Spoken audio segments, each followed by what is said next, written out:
scaffolding and go up those ladders. And not me. I don't think I would do that. No, I don't think I would either. But I want you to look at the roof. The roof is peach bottom slate, and slate is it's guaranteed, they say, for 400 years or so. Well, the only problem is the factory closed up a long time ago. So, but it's really in quite great condition, I think. The green all around the top is all copper. And each one of the emblems on the copper, the GV and the little oak leaves and just all the designs, they were covered in 22 karat gold. Wow. So you can imagine when it was brand new how bright and shiny it was. But it had a purpose. The copper had a purpose. One of the things that tore up a slate roof was moss. So moss would, start growing on a slate roof and then grow up under it and crack it, and then you'd have bad leaks.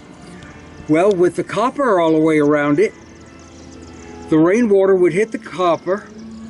It would cause a chemical reaction, and you got something called copper carbonate, and that would wash down and kill anything growing on the roof. And that was all done on purpose. Mm-hmm. I mean, the little details that that they thought about then. Now look right below us. You can see the winter garden. See how the roof comes up to a kind of a point. Yep. Well, Mr. Hunt also made the design to open up the windows on the bottom part of that roof. So you can just stand there in the winter garden on the floor, turn a crank like this, and those windows open up top. They had a winter garden so that they would have a lush green tropical feel in that room all year round. But if they didn't have a way for that heat to get out of there, all it would do was it'd kill all the plants, and nobody wanted sitting there anyway. It'd be so hot.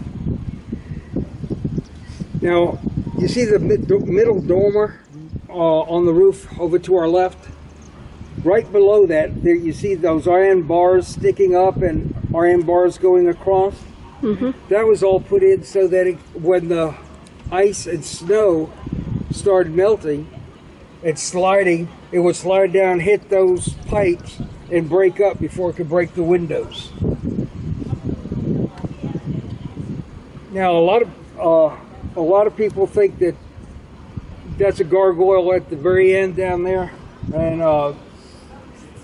and this one also, but they're not. Those are grotesques. They had no, they didn't have the water coming out.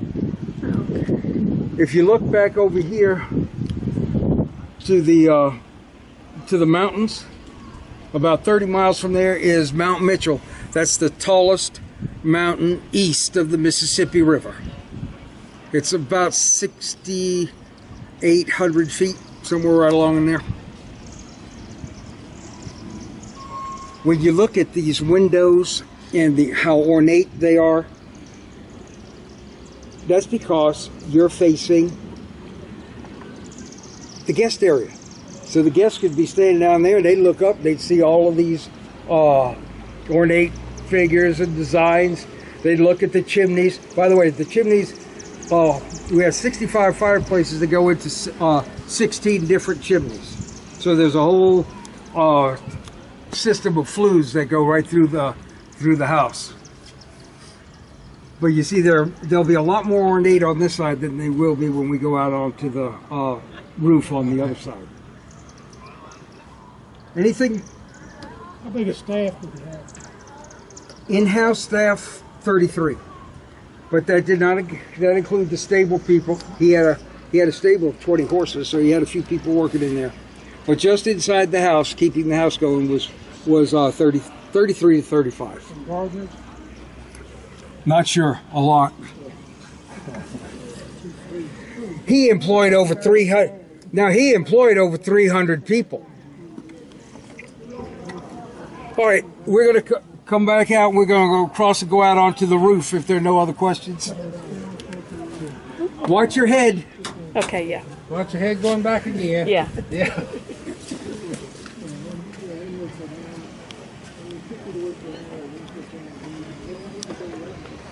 Okay, watch your head, TJ. Yeah, because even you're tall enough to crack your head on that.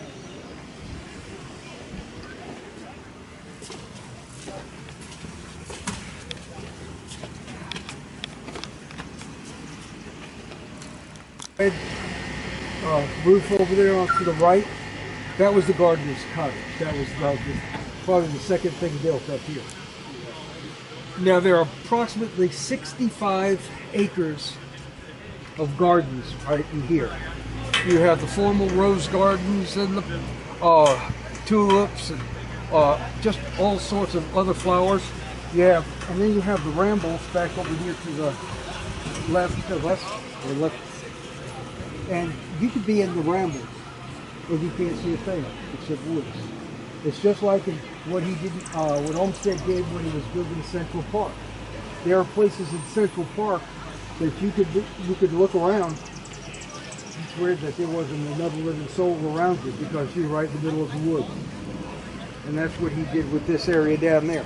The conservatories are down to the right, and that's a good place to stop and visit. There have probably 300 species of orchids in there, and all sorts of other exotic plants that I'm not even going to try to pronounce.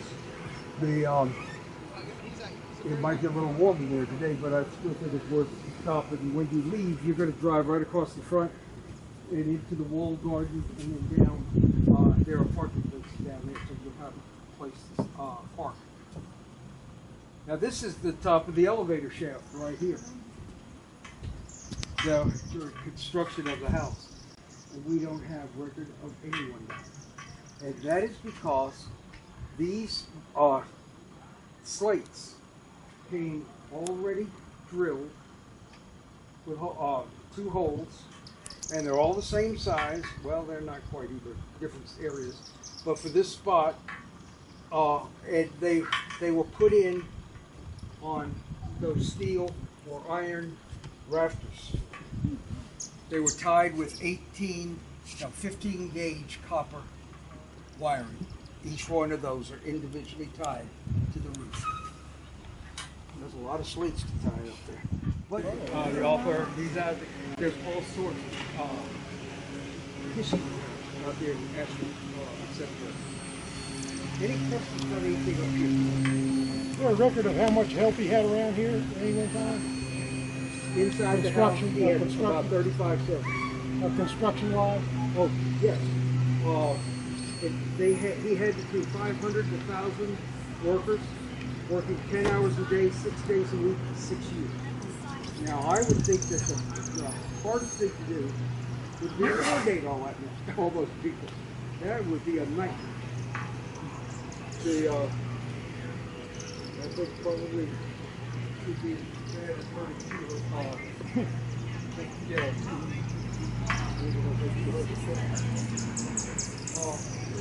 if you look over here,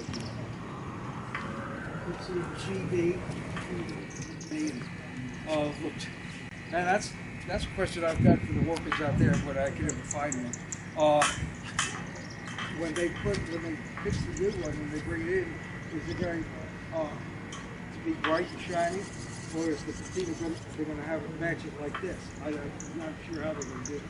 I hope they match it. I think that would. So what they put up there is going to match this one?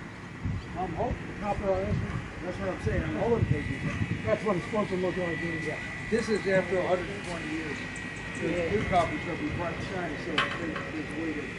Yeah. What room is underneath this copper down? That is the chandelier. And we'll talk about the chandelier when we go downstairs again. Right before we go down the grand staircase, we'll talk about it.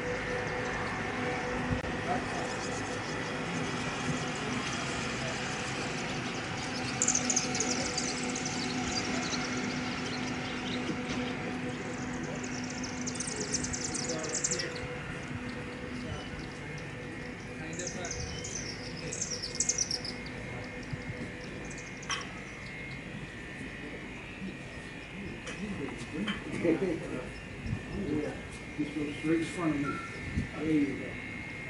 Come on, DJ, we got it, bud. Nuts, berries, anything they could think of that the animals would enjoy coming in here to eat. Consequently, there was no hunting on the 300 acres around the house. George would not allow that. He said, I'm not going to bake my fields for you guys to kill these animals. You know, he said, they're here for us to sit out and watch them. We're standing right over the loggia. So a lot of people would sit out there, and there are 4 guest rooms right along here, and George's bedroom is right there on the end on the left.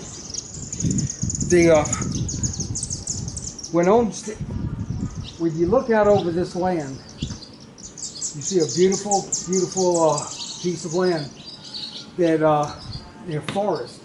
But when George looked out over it, he saw some barren, rolling land that was clear cut and eroded.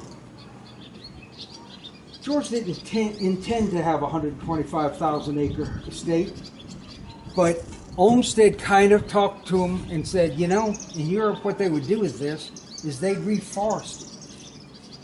So, talking to George a little more, George thought that was a great idea. So, he reforested 100,000 acres of land with 3 million trees. And then he started the first school of scientific forestry, which then turned into the cradle of forestry, and it's now called that little organization called the U.S. Forest Service. And so think about that. The U.S. Forest Service started right here. I didn't know that. And if you look right straight ahead, well, where I'm looking, that lagoon, that's all man-made. And on the other side of the lagoon, you can't see it, but it's the French Broad River.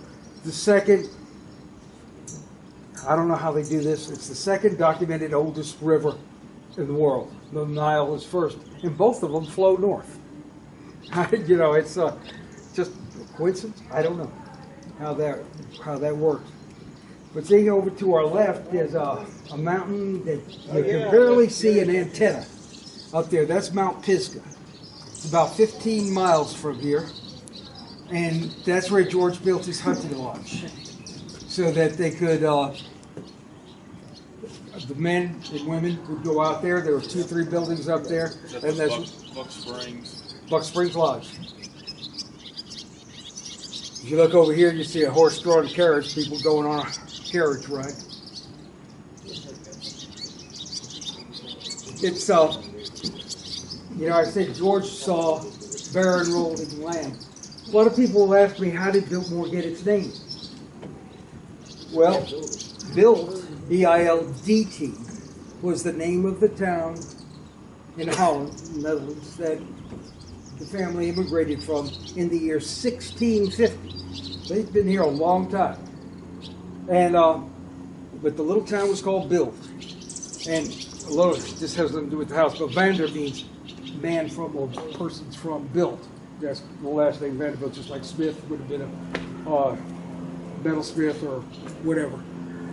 So, but Moore, which could be spelled M-O-R-E or M-O-O-R-E-S-E, or Moors and all, is a word we don't use very much in the Americas.